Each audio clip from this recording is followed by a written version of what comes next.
हमारी संस्कृति, हमारे संस्कार सदा रहें हमारे साथ। सब्सक्राइब करें तिलक। राम, मैं दिव्य दृष्टि से देख रहा हूं कि आने वाले दिनों में तुम्हें अपने कर्तव्य पूर्ति के लिए बहुत परिश्रम करना पड़ेगा। कई संकट आएंगे तुम्हारे रास्ते में।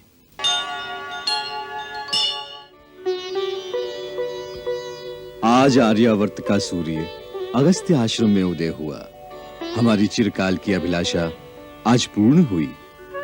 हे मुनींद्र, वनवास काल में महामुनि भरद्वाज, महर्षि वाल्मीकि, अत्रि मुनि, सती शिरोमणि देवी अनसुया, सिद्ध जितेंद्रिय शरभंग आदि अनेक मनस्वी, तपस्वी, महान विभूतियों के सत्संग में व्यतीत घड़ियां जन्म जन्मांतर के पुण्य से प्राप्त हुई हैं।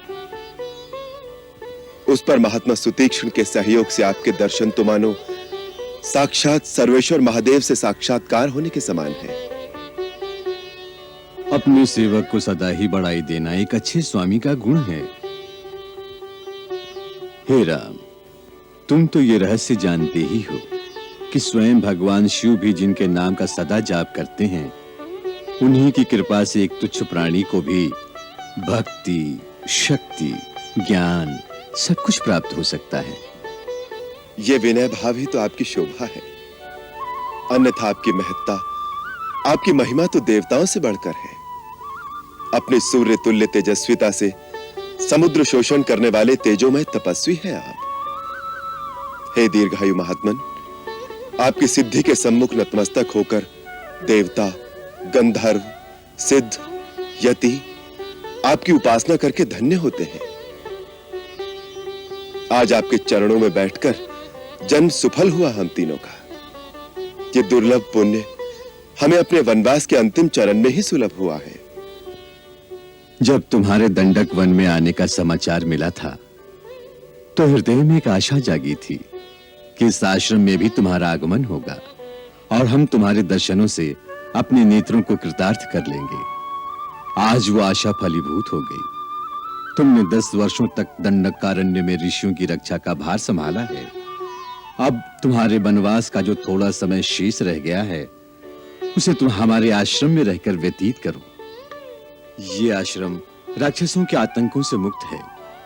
यहाँ आकर हिंसक पशु भी अपनी हिंसा भूल जाते हैं। तुम्हें अपनी तपस्या और साधना में यहाँ के वातावरण से सहायता मिलेगी। यह आपका विशेष अनुग्रह है मुनिनाथ। आपके श्री चरणों की छाया में रहकर आध्यात्मिक लाभ प्राप्त करूं और शांति पाऊं, इससे अधिक सौभाग्य और क्या हो सकता है। परंतु आप तो मेरा उद्देश्य जानते ही हैं। मैं दंडक वन को राक्षसों और आसुरी शक्तियों के अत्याचारों से मुक्त करने की प्रतिज्ञा ले चुका हूं। इसलिए मैं अपने आप को इस परम सुख से वंचित करने पर विवश हूं। तुम ठीक कह रहे हो राम। मैं देख रहा हूं कि तुम्हारा कार्य और देवताओं का उद्देश्य अभी पूरा नहीं हुआ और ये उचित भी है। इस दंडक वन पर तुम्हारे ही एक पूर्वज महाराज दंडक राज करते थे। नरभक्षी राक्षसों ने उस हरे भरे देश को उजाड़ दिया है। अतः हम तुम्हें कर्तव्य से विमुख नहीं करेंगे। नाथ, मुझे कोई ऐसा स्थान बताने की कृपा करें जहां मैं प्रहरी की भांति राक्षसों के आने का रास्ता रोक सकूं। ऐसा स्थान पंचवटी है। पवित्र गोदावरी के किनारे यह स्थान बड़ा सुरम्य है। तुम वहीं वास करो। उसके आगे जनस्थान में राक्षसों ने अपनी अग्रिम छावनी बना रखी है। तुम वहां से अपने सारे साम्राज्य की सीमा की रक्षा कर सकते हो।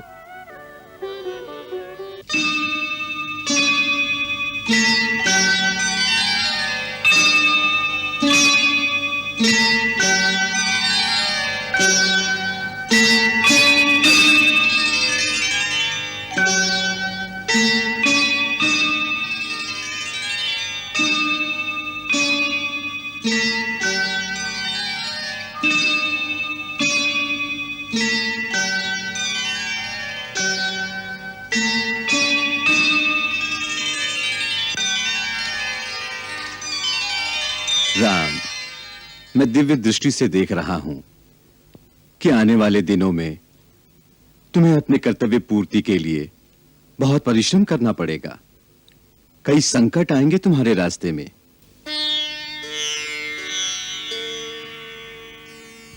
तुम्हें महर्षि विश्वामित्र ने जो दिव्य अस्त्र प्रदान किए थे उनका मुझे ज्ञान है, परंतु मेरे पास भी जो अस्त्र हैं तुम्हें उनकी भी आवश्यकता पड़ेगी।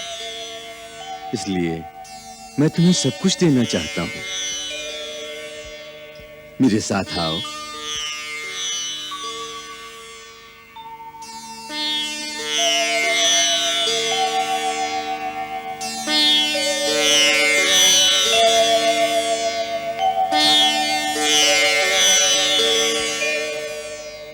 ये महान धनुष शत्रु के किसी भी शस्त्र से नहीं कट सकता।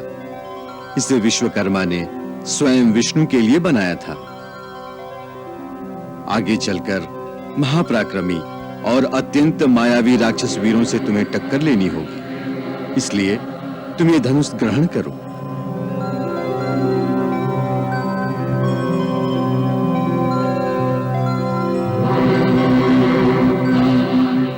ये 2 दिव्य तुणीर हैं जो मुझे इंद्र से प्राप्त हुए हैं।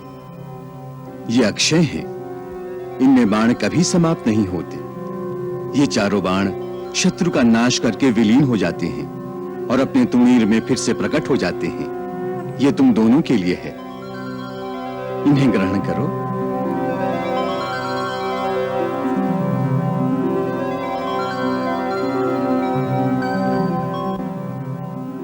ये एक दिव्य खड्ग भी है। इसमें तीनों लोगों को विजय करने की शक्ति निहित है। लक्ष्मण, तुम इसे धारण करो।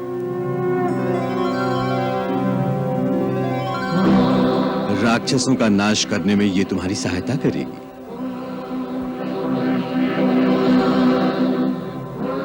राम, ये वो बाण है। इससे शिव ने मेरु पर्वत से बनाए हुए महान धनुष पर अनुसंधान करके त्रिपुरासुर का अंत किया था। यह अमोघ बाण भी मैं तुम्हें प्रदान करता हूं। इसे स्वीकार करो।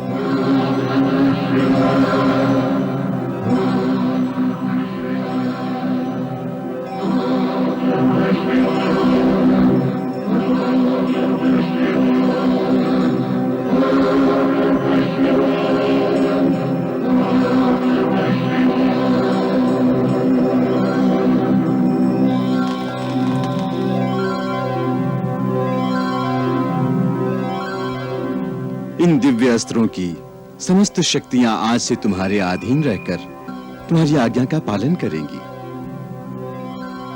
प्रभु, आपकी इस विशेष कृपा से हम धन्य हो गए। राम, तुम सर्वदा विजयी होगे।